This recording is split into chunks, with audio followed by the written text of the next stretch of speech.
Hi, and welcome to another episode of Mash Talk, Mashable's weekly tech hangout, where we talk about what's happening in the world of tech and beyond. I'm Christina Warren, Mashable Senior Tech Analyst, and I'm actually joined today by a very special friend, the Amazon Echo, also known as Alexa. Alexa, Simon says, welcome to Mash Talk. Welcome to Mash Talk. Alexa, who is Jeff Bezos?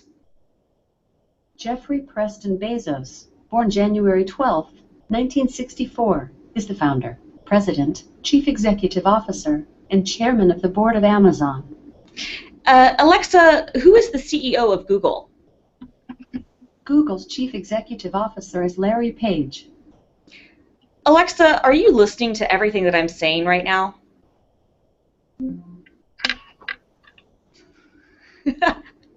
Alexa, what's the meaning of life? 42. Alexa, you're a little bit creepy, don't you think? She has no response, and that's exactly why we're going to bring everybody else in now and talk about this. Our devices are becoming, well, frankly, they're becoming intelligent, and that's awesome. That's also a little bit creepy, and your smart home is about to start talking to you, and you're about to start talking back to it. That's exactly what we're going to be discussing in this episode of Mash Talk. So I'm joined today, as always, by Lance Ulanoff, our chief correspondent. Lance, how are you? Good. How are you? Good. You survived your little discussion one-on-one with Alexa. I was trying to. You know, she didn't really want to talk about the harder issues, which kind of gets into our whole point. I'm also joined by Pete Patchell, our tech editor. How are you, Pete? I'm good. How are you? Very good. We're also joined today. We are also joined today by Samantha Murphy Kelly, who is our senior tech correspondent and our all-around smart home and quantified self and Internet of Things expert. How are you doing, Sam? Hi, how are you? Good. So, and a little bit later, we're actually going to be joined by Ray Wong, our product analyst, and he'll be talking to us about the Echo itself and some of those things. But what I wanted to kind of do. Alexa, I just want to try it one time. Okay. Pete, try talking to Alexa, and let me see. Actually, the speakers are coming through my headphones, so I don't know if it's going to hear us. Never so mind. Sadly, it's not going to work, unfortunately. No, but it would if my speakers were not plugged in to my ears, then that would actually work right now. But as you can see, you know, these devices are getting smarter than ever, but they're also getting a little bit scary. So before we kind of jumped into all this smart home stuff, I wanted to go ahead and talk about some of the news that's come out this week about Samsung and their smart TVs. There were a couple of stories where basically, you know, your Samsung smart TV is listening to you. Samantha, I'm going to go to you. Why don't you tell us a little bit about what's happening with this stuff? Give us a little bit of rundown about what the news is and whether or not people should be genuinely freaked out. Sure. So it all started last week when, or I guess maybe even this past weekend, when it was brought to someone's attention that within the policies that it said that kind of be careful what you say around your products because they're always listening. And I think that a lot of people interpreted that these devices and these products are basically eavesdropping on your conversations, you know, keeping tabs on what you're making for dinner, kind of infiltrating your everyday life. And it caused a lot of people to get really nervous, as of course you would think that would be the case. But Samsung has since kind of pushed back and kind of let everybody know that that's not necessarily what's happening. And basically what they're doing is, you know, a lot of these devices, whether it's Apple with Siri or Cortana or even with Alexa and the Amazon Echo, they're listening for keywords. So they're basically like sleeping until they're picking up on certain commands, and that's when they kind of power on. And they're also sometimes sending information to third parties, and a lot of people were really nervous about that as well, where their information, where their data is going. But in this case, for example, with the Samsung Smart TV, they were sending information to, if you were to ask to turn on a certain station or look for listings, it needs to work with another company to get that information. So I think a lot of people, it was just sort of a misconception. They weren't really understanding, and these companies aren't intruding really on your life. It's just trying to make it a little bit better, but of course it raises the question of privacy and where your data is going, which is always really good to talk about. Now, Pete, I know you and I and Lance were talking yesterday, and you made a point that really the big error here was that it was poorly written in terms of service. Can you kind of expand on that a little bit? Yeah, well, it's kind of like exactly what Samantha was saying. I mean, this is not a weird, creepy thing that it's listening, and it's not a weird, creepy thing that it's even sharing it with third parties. I mean, you know, the situation that those of terminology could mean something bad, but it's actually not. It just seems like it's a very poorly worded privacy policy because it actually explicitly says it says something. I forget what it is, Samantha, but it said something along the lines of like, "Be careful what you say. Personal things may be picked up." Right. Like, Information. it's the dumbest thing to write because yeah, it might be picked up and saved on a server somewhere, but it's not like it's going to be. It's being actively scanned in the same way, and then some systems do this, but it's not being actively scanned in a way to glean information from to market stuff to you or whatever. So really, I mean, we've seen this sort of crop up again and again. I remember probably the most infamous one was back in 2011 when there was like location gate with Right. how the iPhone was storing your location data, and we go, what? My phone knows where I am, and it's telling services. Well, like obviously, how do you think these services even work? It has to know. Right. It's like, how does Google Maps work if it doesn't know your location? So, Lance, tell us, give us your take on this. Give us your hot take on I mean, I think it's always Samsung SmartGate. I mean, it's always a misinterpretation. You know, you talked about, I think Sam made the point that it's about trigger words. Well, how are you going to pick up those trigger words unless you're basically listening all the time? So the way these devices have to work, Amazon's Echo with Alexa is a good example. It has all those microphones. It's listening for the moment you say Alexa. So the sentence I just said, it's listening for that word. So it's kind of like a collection of stuff I don't need and a collection of stuff I do need. It has to listen to the stuff that it doesn't need in order to pick up the stuff it does need, which I think is pretty hard for people to understand because they're not used to things. Their technology listening to them all the time to try and be ready for them when they need it. But this is the only way this stuff can work. If the microphones aren't on, they will never hear the trigger words, period. The system will not work. It's just unfortunate that, I think Samsung listened to their lawyers and then really inexpertly crafted that terms of service or privacy policy or whatever it was in exactly the wrong way, in just the kind of way that would freak out average consumers. And I had a lot of people asking me, so in other words, if I happen to, why you would do this, I don't know, say my credit card number out loud or say my social security number out loud, well, it's heard that, and that's what's passed along. Yeah, it may have heard that, but it's not looking to pass that along because that's not its action word. It's actually not even valuable to it. Alexa, call my lawyer. Call my lawyer, add it to your to-do list. All right, but that actually brings up a good point, Lance, about these trigger words and about the fact that, as you said, if we're going to have these smart devices and these smart home components, this stuff is going to have to happen. They're going to have this technology listening to what we're saying so that it can surprise us and delight us in Apple and Google's terms. And they can kind of, account for our every whim.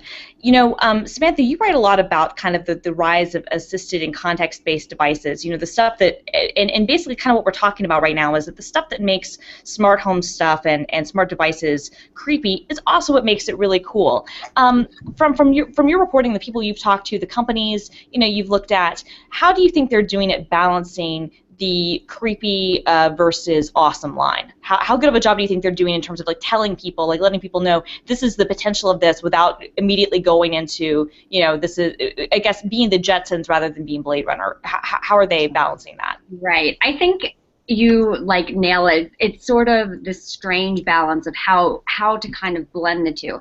And I think that company transparency is really important. And in a way, in the Samsung's case here, they were trying to do that, trying to let people know, but it's, trying to interpret it, and something so personal, these objects are in your home.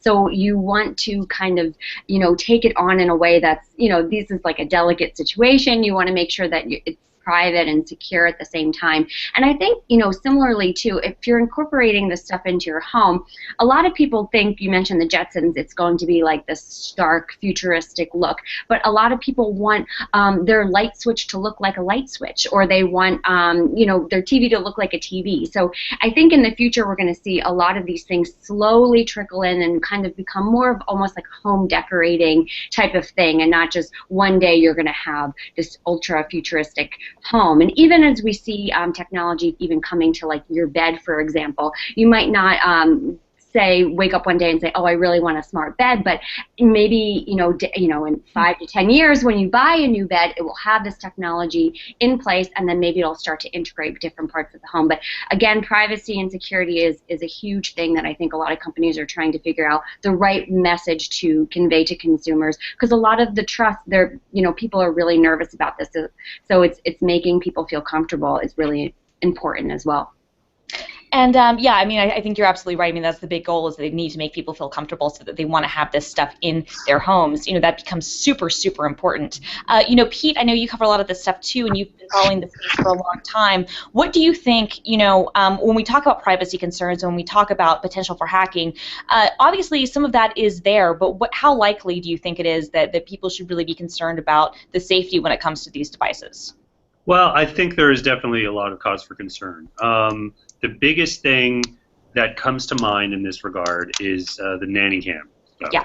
Like, there's been a bunch of different cases now where someone's nanny cam has been taken over, and someone has spouted a lot of vulgarities. Some people have just said creepy things, but the fact that anyone can do that at all is frightening. Now, to a large extent, you kind of look at what the people are doing in these, and from our sort of perch as tech-savvy people, we're like, oh, they didn't set a password, what are you thinking?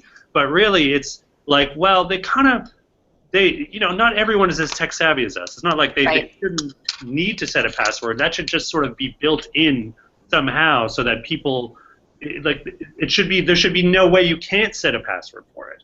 I don't know. I mean, come on, Pete. Like, people buy locks for their houses, right? You buy a house, you have to get a new key for the front door. I mean, you just have to do it. And people aren't key makers. They have to go to somebody. It's a process. And by the way, they lose their keys sometimes. I mean, is it so much to ask that people set or change a simple password on these devices? It's not as simple as that. I mean, you don't have, like, for example, the guy thought his system was secure because he had a Wi-Fi password.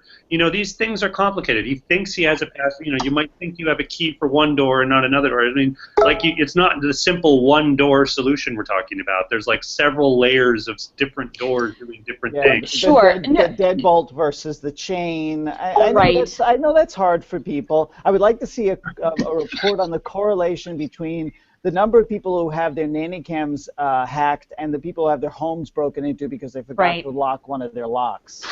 Well, no, but I think that does bring up a good point, Lance. I mean, I think you actually make a really compelling argument, which is, why should we expect people to have to do less work just because, or less due diligence just because it involves technology? Is that because as a society, and I guess I throw this to all of you guys, we kind of are expecting, thanks to the iPhone, thanks to modern operating systems, thanks to the way these consumer devices work, we expect it to be simple, we expect it to just work, we expect it to be secure, and we don't expect to have to read the manual and do any legwork, whereas we would expect to do legwork with something that didn't have a touch screen on it. Do you think that it's just a societal thing where we're lazy, or do you think that there is something fundamentally different about, well, when this involves my technical privacy, that's different than securing my home with a lock and key? I don't know. I honestly think it's a pretty complex issue.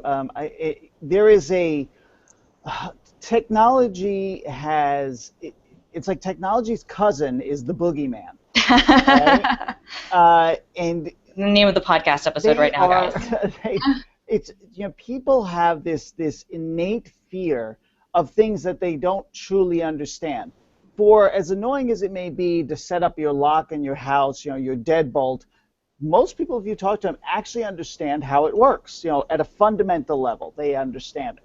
But if you ask them a piece of technology, you turn it, a deadbolt, you turn it this way, the bolt goes into the door. Well, no, I guess I understand that, but I don't understand like the mechanisms of the lock, if I'm being honest. All right, so but you understand it's not that hard to figure out. Sure. Whereas with technology, for us, I think we get it, but I do understand that there's a tremendous level of or a tremendous lack of information or knowledge for average people about technology. And the thing is, the better technology gets, the more powerful it gets, the less they understand about it.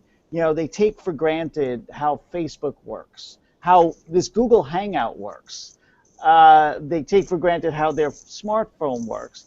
But they also have this sense that there's a lot going on in there they don't know. And people aren't necessarily trusting. So when there's so much that you don't understand, your level of distrust tends to rise. There's a whole layer of distrust, too, that is introduced with technology because of this connectivity. I mean, Yes. Your lock isn't connected to the internet. Now, that's starting to change. That's what I was going to say, not yet. It is soon. It sure is easy. Lockatron, any of them. Analog world, it is not. Whereas any one of these connected systems is. And while my security, even whether I'm tech savvy or not, I might have a password on everything. I don't have no idea how this company, how it's protecting its database, yes, cloud services. You know, it's very much a leap of faith on a lot of these sort of systems. Like, okay, well, I'm going to ensure that they protect my username, password, my IP address. And, you know, you don't know. I mean, it's in a cloud. It's on a server somewhere.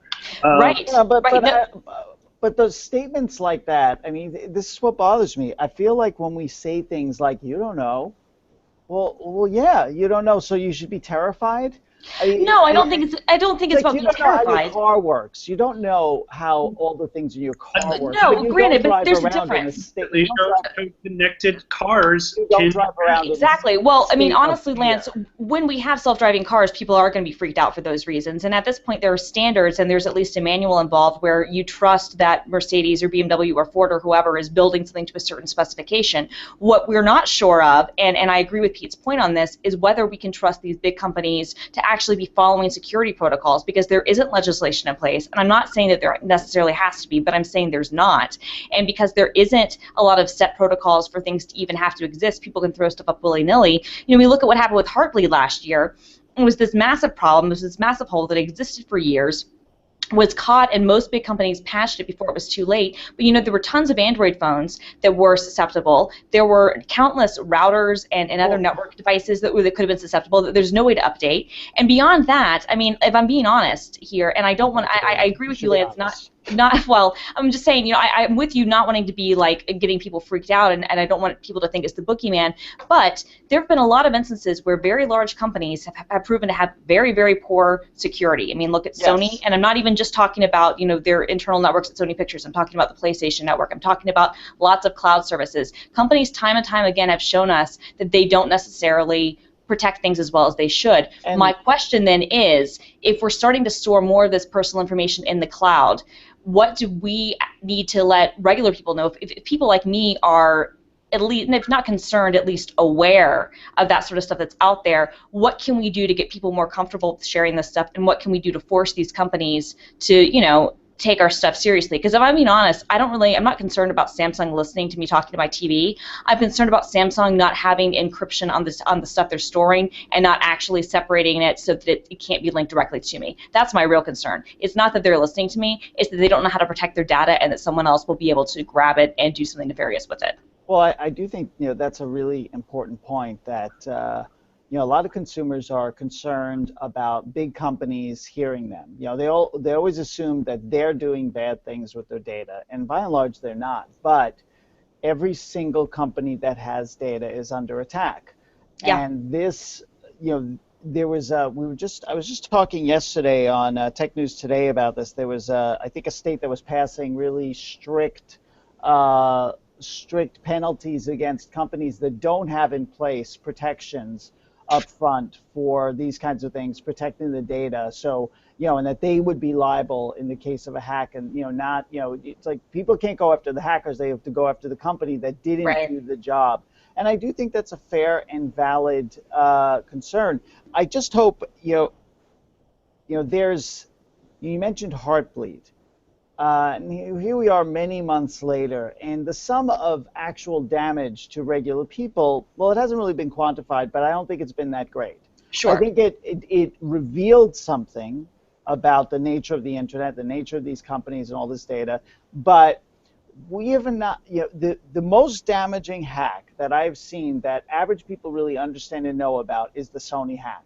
Yeah. Because it was one of the first times where just the entire business of a company was laid out for the world, all of it, good, bad, indifferent, ugly. And I think we haven't really seen that at a consumer level. We haven't seen direct cause and effect where some personal data is stolen and then it's immediately out on the street and you say, oh, and they're buying this stuff. But I feel like we've gone a little bit far afield of what we really want to talk about, but I do think that my main point is that's a reality and we have to deal with it, but I'm really hoping that people will start to embrace the benefits of these kinds of technologies, because I do think that having technology that's aware, that is standing at the ready to help you, is going to provide some real long-term benefits to everyday people. Yeah, I think you make a great point. Samantha, can you maybe tell us about some of the benefits you've seen and the people, some of the potential, we're seeing things happen right now, but paint us a picture about what could be possible in even 5 years, in the smart home space. Yeah. Before I dive into that, just to piggyback on what everyone was just talking about with security and privacy, another really important thing too is not only just the concept of hackers and keeping things secure, but just making sure that the technology works is really important. Also, we saw back in the fall when there was an iOS 8 update and people were locked out for quite a while, and that made us stop and think. If you were using your phone to swipe into your home, to use your lights and everything like that, and then all of a sudden there's some glitch on the tech, even if it's not related to hackers, but just bugs, we know this stuff happens all the time. And so that's something so personal. So just making sure that both of those things are aligned. So it's the trust and the technology and the reliability that goes with that, as well as the security and privacy matters together. That's a really great point. Thank you. But to your point, as far as where we are looking in the next few years, so I think a lot of this technology is already around. A lot of this stuff is possible, and it's only going to grow as you mentioned some of the standards that need to be in place, and all the different technologies and the manufacturers have to work together, because right now everyone is very much focused on their own stuff and not necessarily making one TV product talk to a different brand's refrigerator or garage door opener. So once those things are sort of in place, the common standard, everyone will be kind of on the same page and we'll see more growth. But so, in the next few years, we could potentially see, waking up to certain sensors, the coffee pot starting, the lights turning on. If it's snowing outside, maybe it would start to warm up your car. All these things to kind of make your life a little bit easier. And again, a lot of people think that the security aspect, feeling safe in your home, like drop cams and cameras, are a good entry point for a lot of people too, whether you have to be at work early and you can kind of make sure that your kids are getting up and getting ready to get the school bus, or that your home is safe when you're on vacation, is a good entry point. And a lot of companies around the kitchen, they think that this is going to be a huge spot for innovation. I've seen lots of different concepts of using your Surface to kind of pull up recipes from Pinterest, or get text messages at the same time, and little smart vessels that go into your refrigerator and keep track of how much ingredients are in there, or when your milk is going to spoil. So all these different things to kind of eventually make your life a little easier, a little better. But I think consumer adoption is people have to really see whether or not it's going to impact their life. Because I think a lot of this stuff sounds cool and sexy, but whether or not we're actually going to adopt this stuff is probably going to have to do with how easy it is, how secure it is, and whether or not it's really worth the investment that these companies are saying it's worth. Well, I think this is a great segue for us to bring in Ray Wong, who is our our product analyst. And Ray recently reviewed the Amazon Echo, which I've got in my hand right here. And, this is one of the first products that we've seen that is bringing the stuff that we've had on our smartphones, like Siri and Cortana and Google Now and some of these other services, and it's bringing it to a smart device. And to Sam's point, a lot of people are using it in the kitchen. It's kind of, something you could use in the bedroom. It's a Bluetooth speaker that is smart. So, Ray, I'm going to bring you in right now. Why don't you tell us a little bit about how the Echo works and kind of your initial thoughts having used it and reviewed it? So the Echo is a $200, I would say, Bluetooth speaker and a personal assistant, as you mentioned, and it's voice activated. So you have to say a command. The command is Alexa, turn on. There you go. Alexa, off. And you can ask her a number of things. You can use her to control the music. You can say things like, Alexa, play music, and she'll try to find a playlist for you from your Amazon Music account. And if she can't find a song that is in your account, she'll tune into iHeartRadio or tune in and find a radio station there.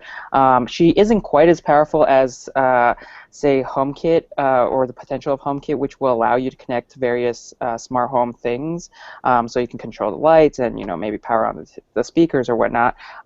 But she can give you news briefs in the morning or at night whenever you ask her. So you can ask her, to read you the daily news, some headlines. What else can she do? What's your favorite part of Alexa? What's your favorite part of, or excuse me, Alexa off. Alexa. What's my favorite part? I would say controlling the music. I mean, it's such a simple thing, but it works so well, and it's so intuitive and so easy to pick up that it just becomes second nature almost immediately. So I think that alone is worth the $200. It's $100 if you're a Prime member. Yeah, with music systems, I got to say, one of the things we've lost a little bit, and there's a couple companies that are trying to win this back, but in the age of apps, we've lost the ability to sort of just turn something on and hear music. And that's it. There's nothing to pick. I mean, everyone still has old school radios here and there maybe, but that's sort of lost a bit. Now, Bang & Olufsen and Bose have sort of since come out with some systems that do that, but I mean, one of the great things about it, I mean, you can really just say, Alexa, play me some music, and I don't even want to think about anything, and it'll just immediately start playing something based on your history. Basically, exactly. I mean, I'll show you guys right now. Alexa, play music.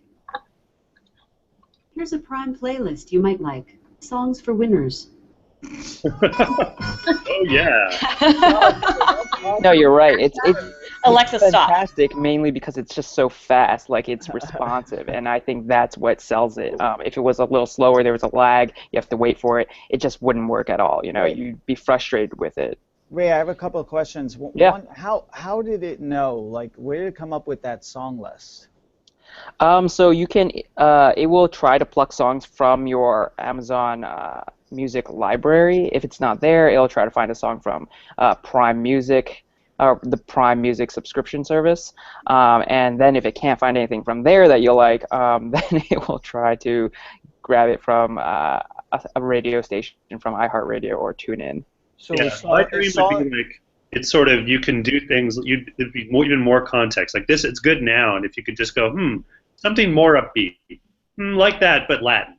Right. That, but just kind of knowing, like refining like that. I don't think it's there yet. I'm not sure if you can do any of that context stuff, but that would be like a very cool thing. Alexa, play jazz. Jazz playlist from Prime. 50 great classic jazz songs. Alexa, stop. Yeah, it'll do some of that, Pete. What's cool, though, is that if you do use the Amazon Music service, it will learn kind of the types of music you listen to and the sorts of playlists that you favorite or use. And then if you just say play music, it'll play stuff based typically on kind of, I guess, your listening history. But you're right. I think that it'll only get better, and there's a lot of opportunities for it to improve. Something like Ricky Martin, but ska. what kind of music taste? What would that be? It's so strange. I don't know. I want Alexa to find out. I had another question, Raymond, because somebody mentioned this to me yesterday. How does Alexa do when multiple people are talking in the room? Is it able to sort of ferret out who is talking to it and pick that up? I don't think Christine, did we actually test We kind with of multiple? did. We did. The thing is that it doesn't have, like, it can't tell the difference between me and Ray. If Ray says Alexa and I say Alexa, she's going to answer to both of us. There is a Right. way with your phone, if you've got it connected, where you can add other family members from your Prime account to Alexa, and they can control it using their phone apps and other things. Like, they could pair their phone with it and use it as a Bluetooth speaker and do some other things. But there's right now, she's listening for the voice cues, and it doesn't matter whose voice it is. So if everybody's screaming at her, she's gonna, probably go with whoever she hears first. You could really cause Alexa to have a nervous breakdown. Yeah. Well, there were times where Christina would say Alexa, and then I would say Alexa, and then she'd just stop, So she's trying to pick up on both keywords, and you just have to wait for a few seconds for her to stop, and then recall her again.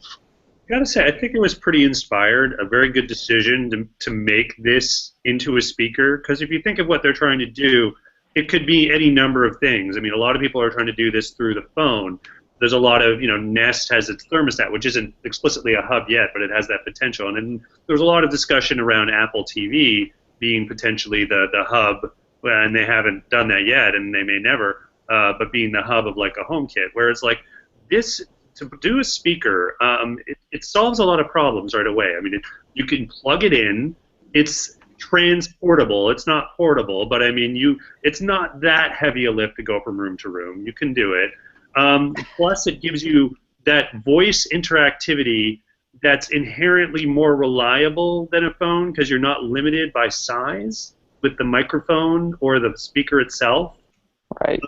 And it automatically has a built-in function, which is music. Oh, if you only buy this for its music abilities, and screw the Wikipedia stuff, it's still a good value.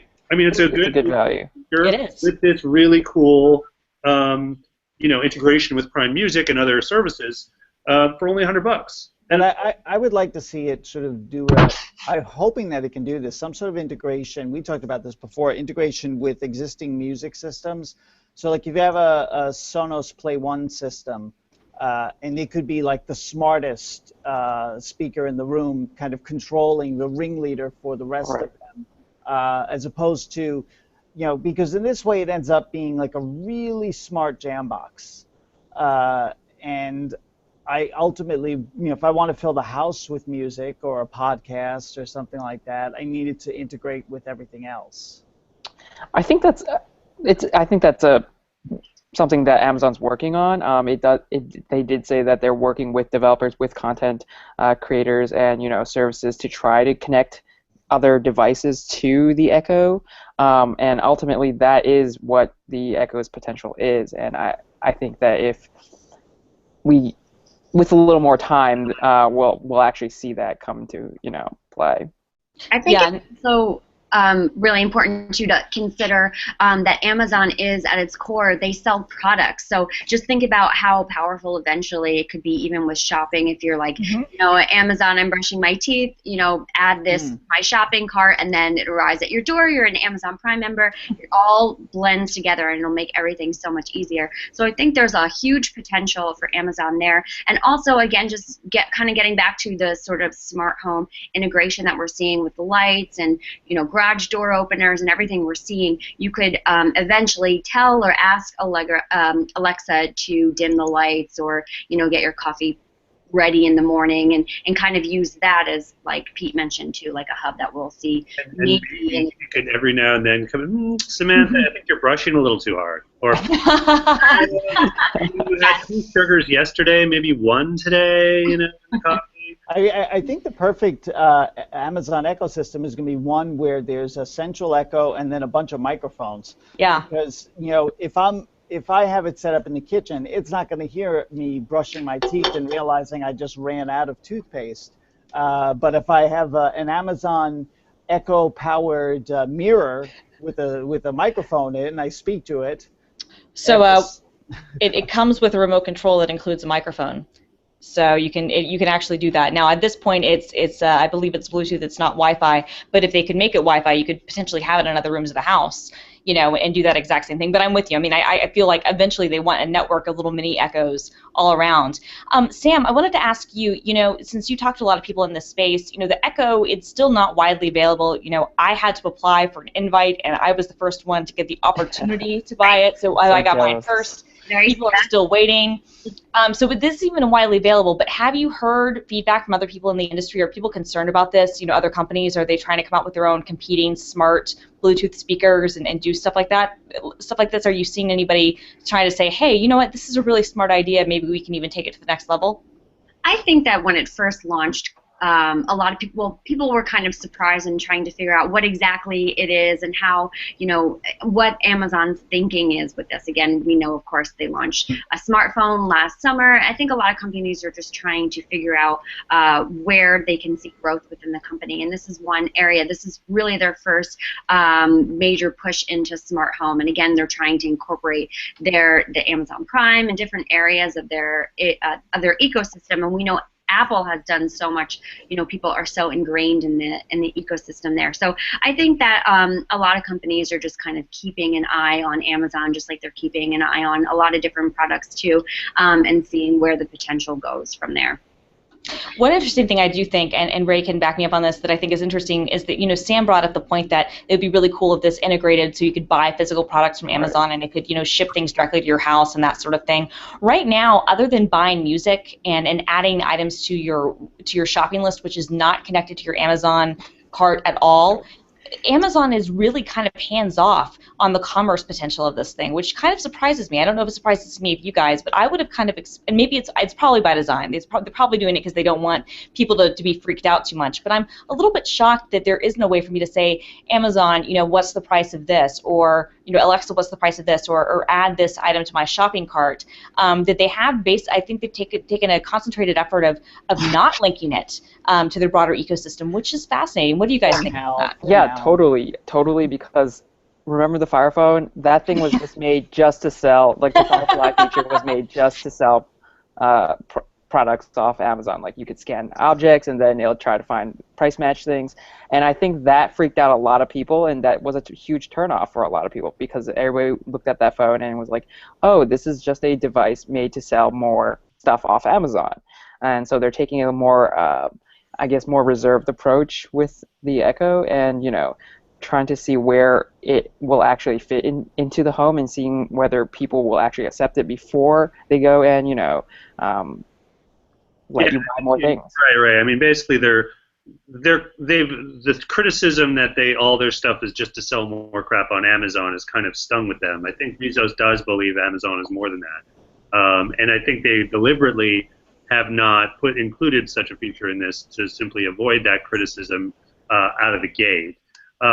There's also a very real possibility it simply wasn't ready yet. That's true. Well, but they're also, don't you think, Pete, that, I've never seen such a strategic launch from Amazon. Never. This is the way this is being managed. It's showing such self-control that, this invite, this is, if for those of you who use Gmail, and most of the world does, you may forget that it was an invite only for a year, I think for a year. It was for the longest time, it was invite only, and it built up such tremendous pent-up demand. Now, I don't know if that's happening with Amazon Echo. It's an unproven product. It's a different kind of product, but that I feel like I can see the gears working behind the scenes to have this just so, and the fact that it doesn't do all the shopping stuff right now is part of that. I don't think it has anything to do with whether or not they're ready. I think it has everything to do with exactly how they want people to perceive this product and allow them to get to know it slowly and have this kind of talking going on over time. I haven't read, and I don't know if you did, Raymond, I haven't read reviews on Amazon about the Echo yet, but I'd be interested to do that because obviously that's part of building up the reputation Yes. for this new product. Well, So you the haven't read irony, reviews mainly because they don't allow you to right? write reviews. Customers aren't allowed to write reviews about the Echo on their site, which It was is very interesting. strange. People were investing. They were buying these products even before there was a review. They didn't even send review units to. Right. No. They usually do. So it was almost very Kickstarter-y in a way. It's like, this is our product. We'll send it to you in a few months. We don't know when it's going to ship out. Hopefully you'll like it, and kind of go from there. So it's definitely a different sort of strategy that we've seen from them recently. No, I think you're absolutely right. I mean, for me, and I think Ray agrees with this too, we both really liked the Echo. I'm really glad I bought it. I'm definitely looking forward to using it at my house, and I am taking it home, Ray. I'm sorry, Alexa is mine. I've already brought it to my home. but I think the potential, it's great I think it's a great device now if you just get it as a connected Bluetooth speaker. But the potential, this is one of the first devices I've seen that makes me think about how this whole smart home thing could really kind of seamlessly fit in and work in a really smart way. So I think that's really exciting. Well, at this point, we've been getting some great questions in the Hangout, and so I want to take some of these and throw these out to you guys. We're going to start with Dan Lagis from the Hangouts, and he says, I think one of the hardest things about the smart home is integration between different company products. For example, in order to utilize the Echo, you need to be a Prime member. This will be magnified when Apple and Samsung release products. And he's right. Samantha, do you want to talk a little bit about the messed up, bifurcated, just completely cluster-fricked, world that is, we've got Wemo, we've got SmartThings, we've got, this, we've got that. Do you think we're ever going to get to a smart home standard where everybody agrees and will build things so that you can have both your Nest and your Philips Hue lights and your Echo and your Apple TV and your SmartThings hub and something else, and it'll all work together? Or do you think this is a fantasy and we're all going to have to basically be looking on labels for the rest of our lives about products? Well, will this work with my hub, or am I going to have to use something else? Right, exactly. I mean, I think if you look at the early stages of the internet too, they had to come up with a common set of standards with the Worldwide Consortium, I think it was called, the World Wide Web Consortium, and eventually they reached a standard, and that's what has to happen here too. And certain things are kind of in place, and again, there's a congressional committee, a caucus that's been being set up to address some of the privacy concerns, and it's becoming much bigger now, and so people are trying to step back. And Samsung at CES, and they've said this before too, that we kind of all have to work together in order for this to work. But of course, it's very easy for Samsung or anyone to say, oh, we all have to work together and come on over to our platform, or oh, we're Apple, come on to us, we're all going to work together. So it's sort of trying to figure out where exactly that is, and we don't really know quite yet. What's interesting too is, back in the Apple Steve Jobs days, if they were to put something out, a lot of companies would kind of then follow, and they would kind of lead the path. But now there's so many innovators in the space, and everyone's trying to figure out what's next, and there really isn't right now a major leader. I mean, you can say certain products like Nest might be kind of a game changer, but there isn't one company that everyone's kind of following and that's sort of leading the way. So it'll just be really interesting to see what happens on the next side. I feel like Nest at least has on a volume level a bit of a head start on a lot of these other companies. And my experience, the whole standards thing, smart home standards thing, is pretty crazy because I have a Nest and I have a Dropcam. Dropcam's owned by Nest, all of them owned by Google. They work similarly. They're Wi-Fi based, so you just have to get them on your Wi-Fi network, connect up the app. It's really pretty simple, and we know that Nest can act as a hub, so it can, other things can connect to it. But I did have an experience with another smart home device not that long ago, which was a Cree connected LED bulb. It was their first one, and they didn't include a Wi-Fi chip in it, and instead made it Wink enabled, Zigbee enabled, and I found that I had to bring in a special hub into my house. So now I had this separate hub that I had to connect to my network, and it was actually a big problem. And I was like, this is not the smart home that I envisioned. This is the opposite of that. I personally feel like Wi-Fi is the platform, the most sensible platform, the easiest one. Allow one of your devices to be the hub for it if you want, and go from there.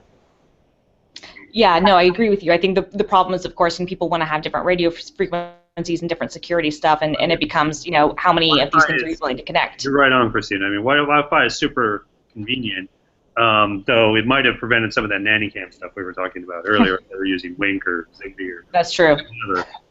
Though, by the way, I submit it, the fact that they're called Wink and Zigbee just convinces engineers want us to make us sound like we're talking silly words. I mean, they're just Winky. they're trolling us. Yeah, no, I agree with you. I think they are trolling us. How many smart devices do you have, Pete? How many smart devices? Oh, geez, at home? Not a lot, honestly. I gotta think. Maybe a couple. Like, I've got a Chromecast. Does that even count? Yeah, that counts. Yeah, and that wants to be a hub. Yeah. It wants to do more than it is. Yes. I have Philips Hue. Yep, so do I. Those are great. I only have a few. Geez, what else do I have? When my Echo gets there, boom, bye. So actually, so Steve, one last question, then we'll get final thoughts. He makes the comment, I guess, and I think this kind of goes along with what we're all saying. He says, here's an opportunity, a universal voice search that will communicate to different devices instead of having 25 devices. He says maybe Google will be the person to do this. But what do you guys think about the potential that somebody will kind of take the initiative to maybe kind of reverse engineer or support all these APIs and be like the end-all, be-all super hub so that you can just buy that one device and then it doesn't matter what product you get because it'll support Zigbee and Wink and Health and HomeKit and whatever Google's thing is and anything else, insert yours here. Do you think that could be a short-term maybe solution? No, I'd say no, and I'll tell you why. Hubs aren't sexy. No one's marketing a hub, and like, what is a hub? Like, what does that even? What is it? Why what if it's built into your router? Yeah. Well, I understand what a router is, so I guess it could be, but yeah. I just don't think as a value add, if I see like, oh, but this router costs $50 more, is going to be my smart home hub. If I'm not part of the smart home movement yet, like what reason do I have to even get that? So I think that's probably not going to happen.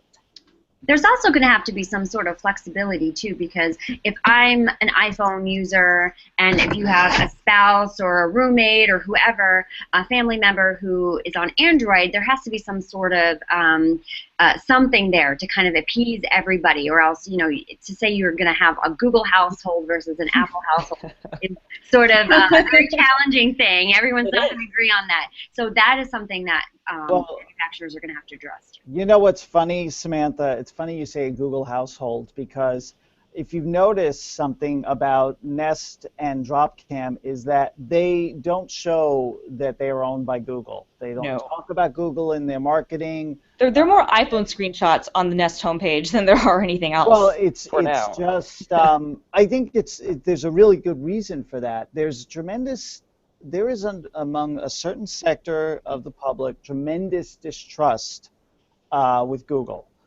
Because the search engine's always collecting data about people. There's, Gmail is reading your Gmail in order to show you ads.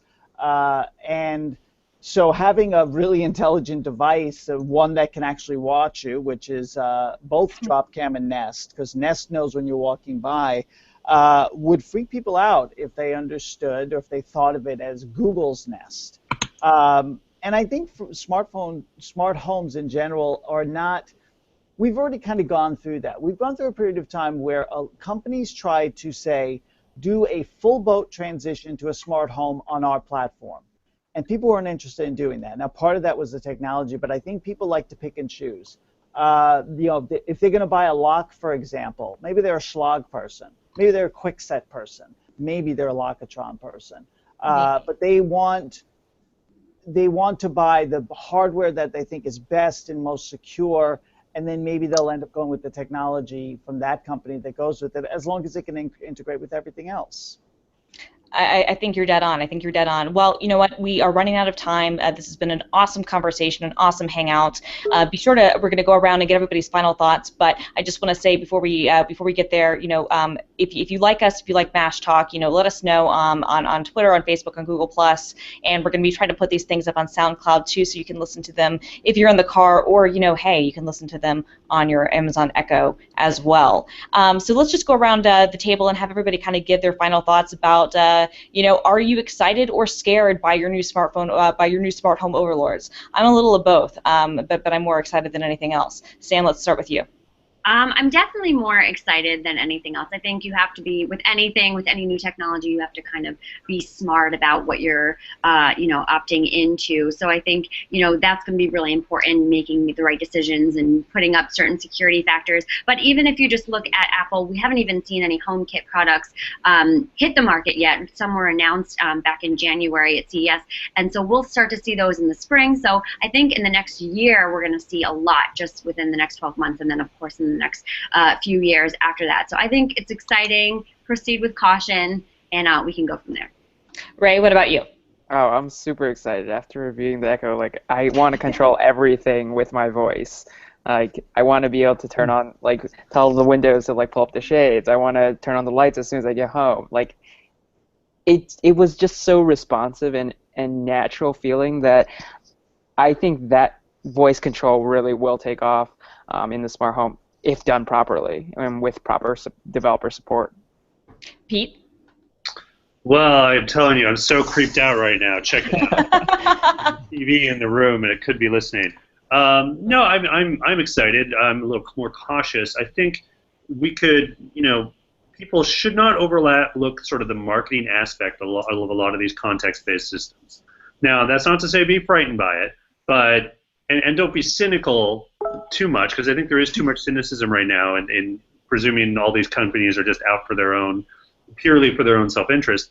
But also be aware they need to make money somehow. So I remember last year they talked about Nest and when they were acquired by Google, and then there was some internal report that was leaked, and it's like they had to basically quell some fires and say, oh, we're not going to put ads on thermostats, at least not anytime soon ever, that's not in the plan. And that's good, but there is still data being gathered by this stuff. I mean, okay, I get that we're not putting a lot of this stuff isn't going to just throw ads at me, but you're also knowing more about me, and that data, whether individualized or in aggregate, is valuable, and it's part of the plan. It's part of someone's plan in this whole scheme. So, should you be scared by that? No, I don't think you should be scared by that. Be aware of it. Be aware that this is a thing that's going on, and it's a motivator, and it can lead to perhaps better marketing and better ads. But don't freak out about it. So let's not be naive and think it's not there. It's just not. It's just do your best to understand it. Lance, take us home. You got 15 seconds. Number one, Raymond, stop saying Lance closed the window. Lance, I am done with that. Second of all, I think the future of smart home technology is an excellent one, a bright one, and I have one thing to say to all the people, all the scaredy cats, or maybe I'll just one thing to show them. All right? This is what I think. All right? Get over it. Get over it. Get over it. You heard it here, folks. That we are excited, if cautious, about our smart home overlords. We've got to get out of here. I've got someone begging to get into this office, but first, Alexa, play Sting, I'll Be Watching You. I can't find the song I'll Be Watching You in your music library or in Prime Music. Alexa, so close yet so far, you guys. Play Who Can It Be Now? Alexa, play Who Can It Be Now? Here's a sample of Who Can It Be Now, D. Soriani Deep Sax Remix by Fabiani and Soriani with DC House. It will be released on February 17th, 2015. All right, you know what? This is... All right, Alexa, stop. Alexa, stop. Not there yet. Not there yet. We're getting closer, you guys.